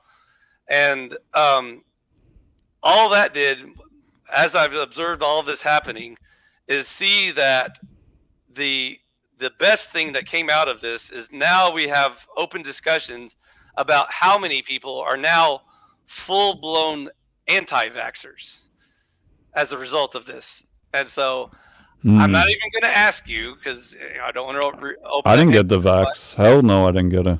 I'm not even going to ask you before the pandemic hit. Let's say 2018. Yeah. Before 2018, were you a pro-vaxxer or anti-vaxxer, or didn't give a shit either way? Well, neither. I actually had this come up, and it was before, I think it was 2019, right? That's when Rona came out. Yep. But anyways, my aspect was that there's some vaccines where I think that probably the juice is worth the squeeze. It makes sense, this type of thing. Like polio or sure, measles or something like that, yeah. Yeah, and then there's other ones such as the flu vaccine. And again, this before 2019, where I was like, nah. Now, part of it was anecdotal. In the Marine Corps, got so many fucking vaccines, it was unreal. It was unreal how many vaccines I got. And every time I got what they called the flu vaccine, and I just say that because you don't know what the fuck you're getting. They shoot you in the arm. That's all you know. Were you still in the active military in 2020? No. Oh, no, I was out 2012. But anyways, every time I got the flu vaccine, I got sick. And I was like, man, fuck this. So we would start standing in line. I say we, like some of the dudes I was with, like in my platoon. And we'd stand in line. And then we would just like hop out and sign the paper when no one was looking type shit. Because we didn't even want the flu vaccine when we were in at a certain point. We were like, fuck this shit. Like every time I get sick, nah, I'm good. So I never get it. And even when my doctor like, oh, do you want this? Do you want? No. Yeah. No. If I want something, I'll let you know. But my point is more to the overall the faith in vaccines, like government vaccines. So I would say that it only got worse because of how I view what went down with Corona, but it already wasn't good. And I think that, for instance, practically, if we're talking pragmatically, if you have a doctor, for instance, it's like, look, you should get 100 vaccines. Yeah. That's not the doctor I would want. If you go to one who's more balanced and, let's say, homeopathic leaning, then they will go through with you, or should go through with you, like, hey, these are the vaccines I would recommend out of what is available on the market, and these other ones I wouldn't recommend, and here's why, and here's what you might want to do instead if you still want to have some care as per this potential issue, like some preventative medicine. Mm-hmm.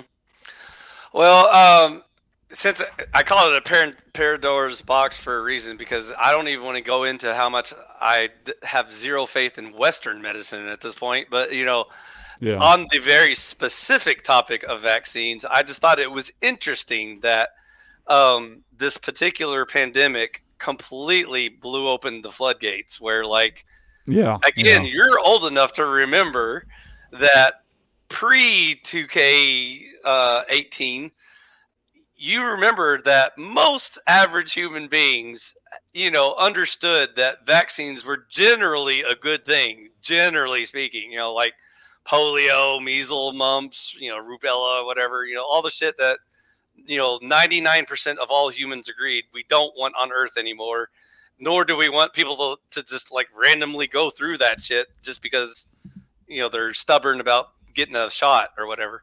Yeah, So I got you. that doesn't mean was everyone pro flu shot? No, maybe not.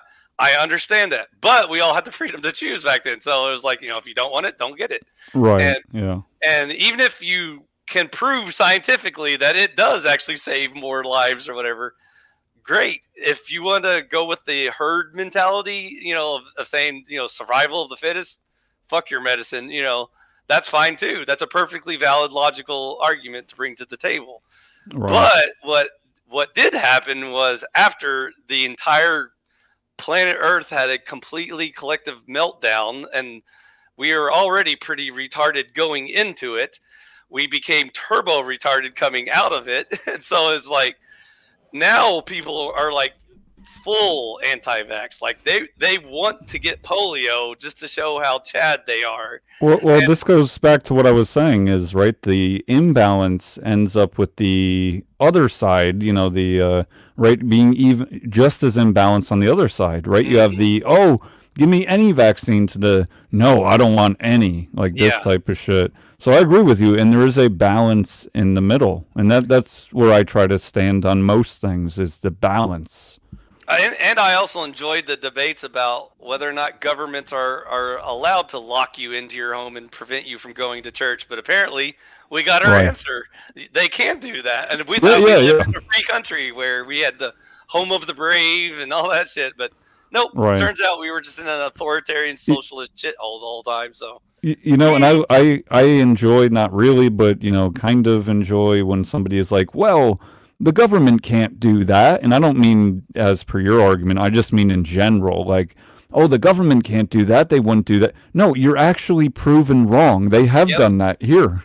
And they're like, well, that was a one-off. Okay, even if that's true, even if it's true that it's a one-off, it nonetheless proves that they can do what you're saying. Oh no, they don't have the power to do that. Well, they fucking did it. So what are you arguing about? That wasn't real socialism. We haven't tried it yet. Yeah.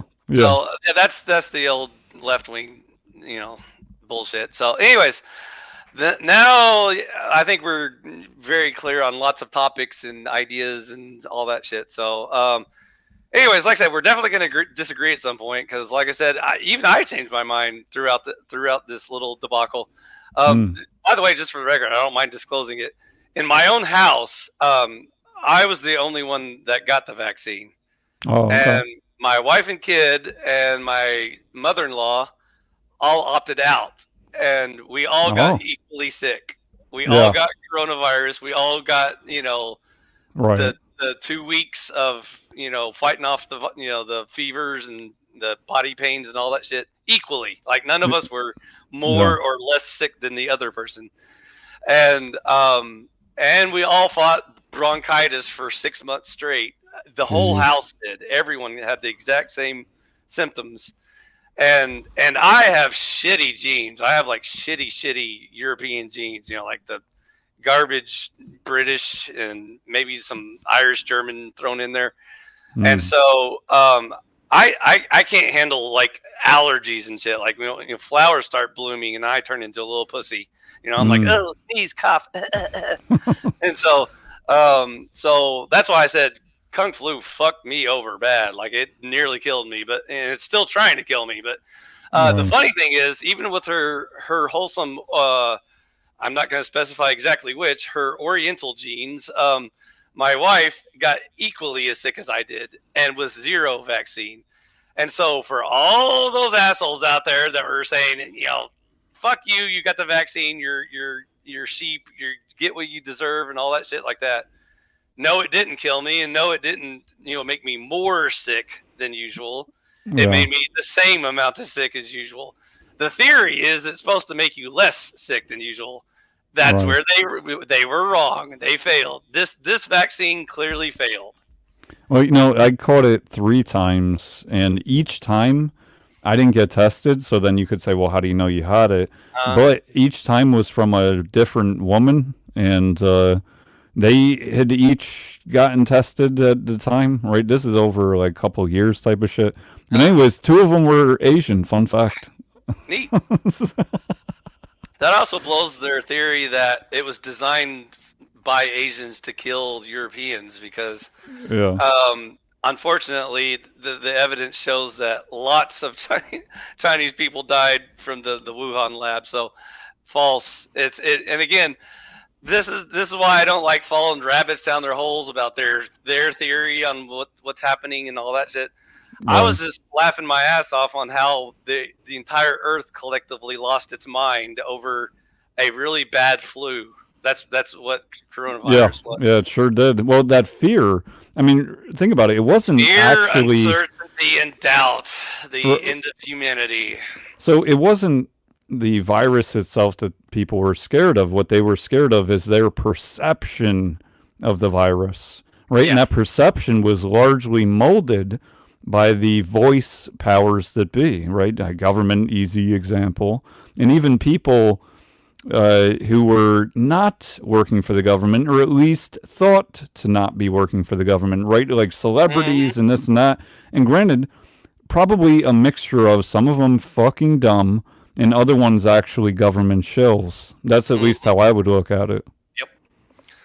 And unfortunately, it crept into like even like households and shit like that. That's why I was telling you like basically my wife didn't think I was going to live by the end of the year because she thought the vaccine was going to kill me faster than the coronavirus would. And so she's one of those that feels like again that it's a conspiracy by the lizard people to like kill us all and blah blah blah. And Mm. so that's why you just have to deal with all this shit, even on a personal level, out to your extended, social circles or whatever, and then just unknowns on YouTube and whatever. And so Yeah. it's fun to hear all these different opinions about stuff. But I just thought I'd share that little gem with you just to show you the shit I've gone through and been like, wow, there is no hope for humanity because like. Can you imagine, like, I don't know if you've ever seen movies like Contagion or whatever. I think a long time ago. I don't remember, but There's it a movie sounds about that familiar. monkey virus that like wiped out like half of the humans on the earth or something, and Okay. they were trying to contain it, but humans are so fucking stupid they keep spreading it to each other. And if anything, we proved if there was some super deadly zombie virus, we would all be dead right now because Yeah. humans can't do shit properly at all. And so you see how well we handled, like quarantines and lockdowns and the exchange of medical information between professionals and all that sort of shit. And so I was um, thinking of Outbreak with the little monkey and Dustin that's Hoffman. another one. That's another one. It's very Yeah. Yeah. similar It topic. sounded like it. That's what it brought to mind. But yeah, I saw Outbreak many times, but I don't remember. I can't say for sure on Contagion. I probably saw it, but You a should long. watch it. It's fun. It's hilarious to see like what would happen in our world if it was actually deadly. Like if it was shit that was really gonna Mm. fuck us up. Anyways, it's the exact same plot. It's like some chick gets kung flu from some Asian country. She Yeah. brings it home, and it turns out it's like the most deadly virus ever, and it wipes out America, and it slowly spreads to the earth, and it pretty much kills the earth, except for the people who properly quarantine, and Mm. they're like in secret labs trying to quickly find the cure for it and shit. But anyways, um, which is hilarious because that's almost what really happened during the pandemic. But anyways, um, so but like I said, long story short, the only thing I learned from it is that's all the evidence I needed to know how completely fucked we are as humanity is concerned because we can't even handle a bad flu, without fucking up everything. And by everything, I mean, look how many people actually died from either one, either coronavirus or bad vaccines, which is still being debated today on whether or not how much inflammation it causes and heart disease and shit like that. And so Yeah. um, we'll find out, another 10 or 20 years from now after they pile up all the bodies and do all the autopsies and shit. But Yeah. anyways, how many people died from that versus how many people died from the government shutting down their fucking business, and that was their only income, and now all these people are out of work and can't find a job, and the whole economy's fucked, and now we're going through inflation and shit, and just all kinds of Yeah, the butterfly effect of having taken that severe action, we could call it, for reasons that don't seem to add up to me, like in terms of that it was the right thing to do. I certainly would not have closed down the country, nor would I have made a mask mandate. As far as like the rest of the shit, like people working from home or schooling from home, maybe still an optional. That's one thing I don't know, because I don't know if that's bad thing or good thing. Right? There's pros and cons. But yeah, I think it was handled terribly, and even so much as, I think that in reality, Donald Trump handled it very poorly, even though a lot of people were like, "Oh, he's the savior. He's the goat. He's going to drain the swamp and all this shit." I think he's hilarious. I think he's funny. I enjoy listening to him once in a while, but his memes are the dankest. That's why I vote for him. Dankest memes. Yeah. Yep. That's what he's good for. Anyways, he voted for Obama. He's a centrist, left-wing jerk-off, so no, I'm not buying it. And by the way, George Bush, a right-wing Republican, was the guy responsible for bailing out the banks when he helped the banks fuck up the entire economic system by fucking up the housing market with all the ninja loans and shit like that. And so when all those banks should have gone bankrupt and all those assholes should have starved to death, they used taxpayer dollars to give them golden parachutes so that they could, retire with all the benefits and shit paid for by your tax dollars. So that's what voting Republican gets you. And so, again, it doesn't matter which, Tweedledum or Tweedledummer. It doesn't matter which one you vote for. You're getting the same authoritarian socialist bullshit. So that's why I'm so hardcore against all that stuff, because I'm so right wing. I'm not even on that radar. I'm nowhere in that ball field. And so that's why I don't engage in a lot of like left wing versus right wing debates, because a lot of these retards think that Donald Trump is a right wing conservative and that Republicans will save you from the Democrats because they're, yeah, but then they cope and say, "Oh, well, we couldn't get anything done because the other side wouldn't go along with it." But keep voting for us, because we'll fix it next year, I promise. Yeah, and regardless, society has shown they're willing to do nothing about blatant corruption, no matter who it comes from. So this is one reason, I guess a big reason, I haven't voted in many years. Now, a lot of the talk is if you don't vote, you don't get to say anything, and it's your duty to vote in this type of talk. Yeah, and the way I look at it is, if you vote, you're responsible more than I am. I didn't even vote. So if you voted and you're part of this system that continues to spiral downward, I'm not interested. Also, you're helping create the illusion that voting matters, which that's on your head. But as far as voting is concerned in politicians, I'll just say that read my lips, no new taxes. And so you can trust me, I'm a politician. yeah, no new taxes. Even though like a week later he added a bunch more taxes. But anyways, that's politicians. So our whole political system is fucked beyond all recognition. So that's why I don't even. Fubar. Yeah. And another snafu. But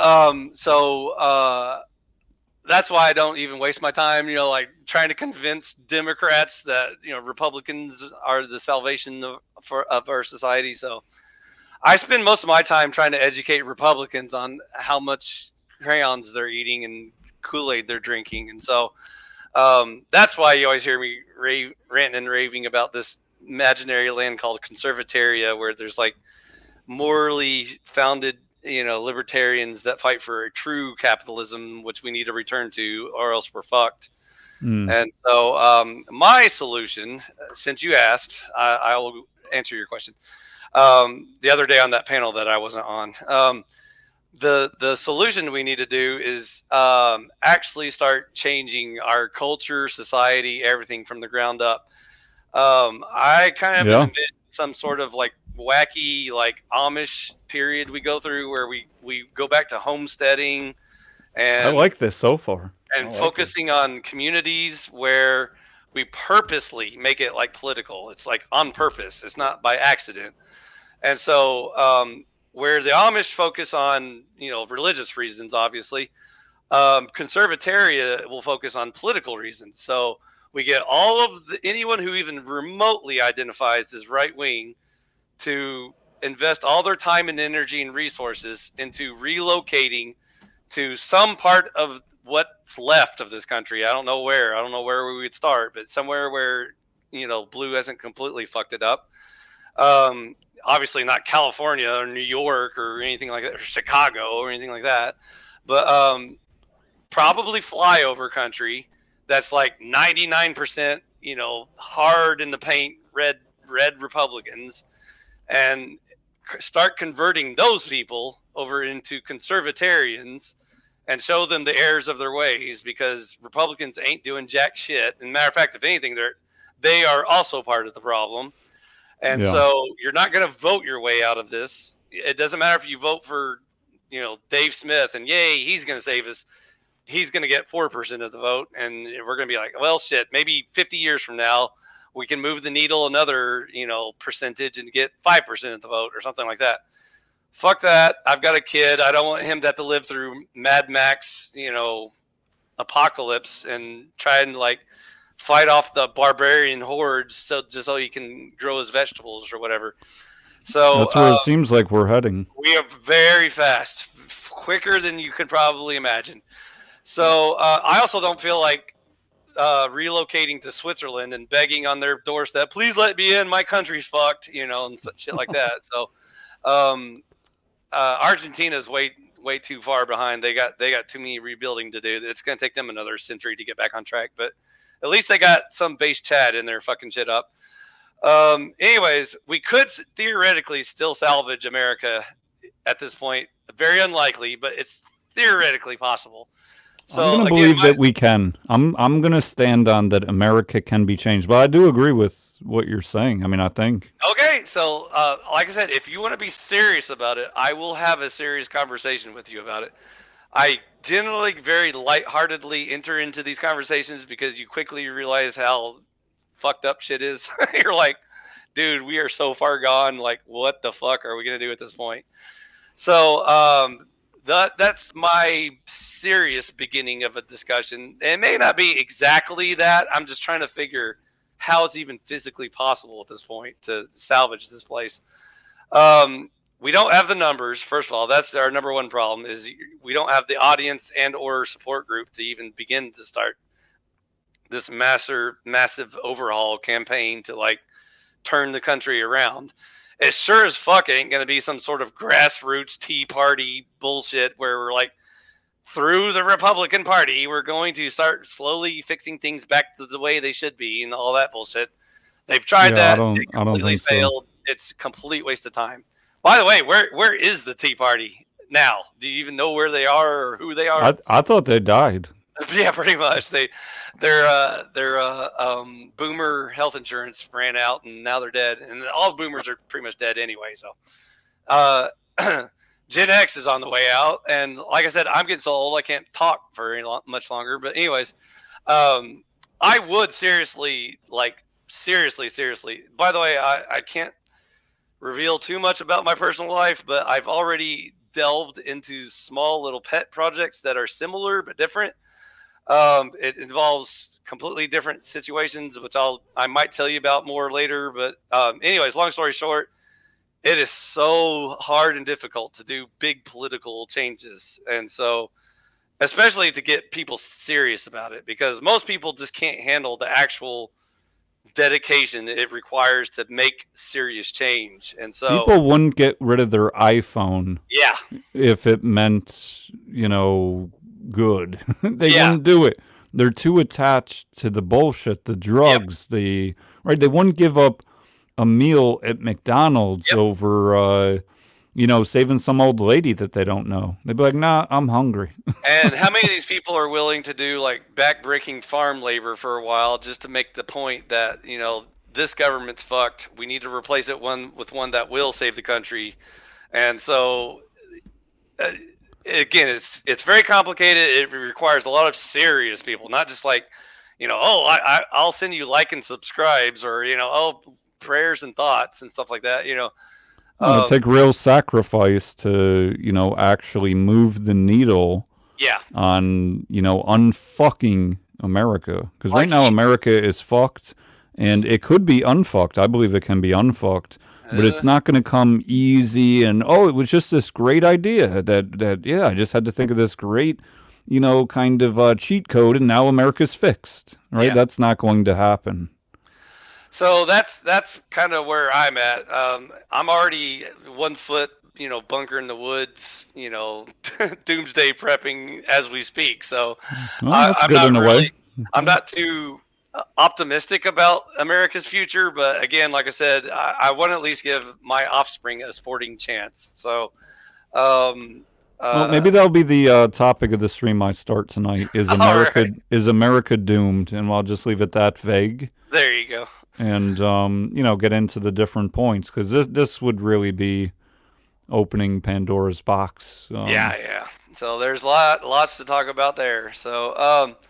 All right, well, I'm going to go ahead and kind of wrap up our little shit show for now, just because, like I said, I got to save some voice for our little hour chat coming. Oh, by the way, anyone listening, my 3 followers, I'm going on to BasedOracle's stream later tonight. I think you said 7:30 p.m., 8. Yeah, probably right around there. Yeah. And I will use all the voice I have left, and for as long as I can talk, I will answer all of his questions. You got to dump the magazine. And then hang around for the open panel party afterwards, and we'll go from there. Cool. Dude, I appreciate. By the way, you're the actual first real official, full-blown, scheduled, planned guest. Actually, Somewhere in Time was like my first kind of guest. Just to see if the channel works or whatever. I enjoyed that chat. By the way, she's got all kinds of neat feedback on government conspiracies and shit like that. By the way, Somewhere in Time, if you find Neurojack, you guys are going to love each other. So I know. I've dealt with him before on Machine Lies. Not too much, though. But yeah, I was planning on getting in there with him at some point again. Oh, I will caution you before you go in there. You might want to watch some of their stuff and see if that's what you want to get into. Because, by the way, how do you feel about technology? Yeah, no, I've had these conversations and debates with Machine Lies and on there. Are you for or against technology? Well, again, I would bring it back to balance. I think that technology has served as an accelerator for that people have not kept up with, like that on the individual basis and societally, to the extent that I don't believe that technology is a force and it's evil and it's taking over society, but I do believe that people are kind of doing that. They're utilizing it in ways that it could seem evil because they're utilizing it to get the instant gratification, which usually means convenience, that they are now trading off for lots of things, one of them being security.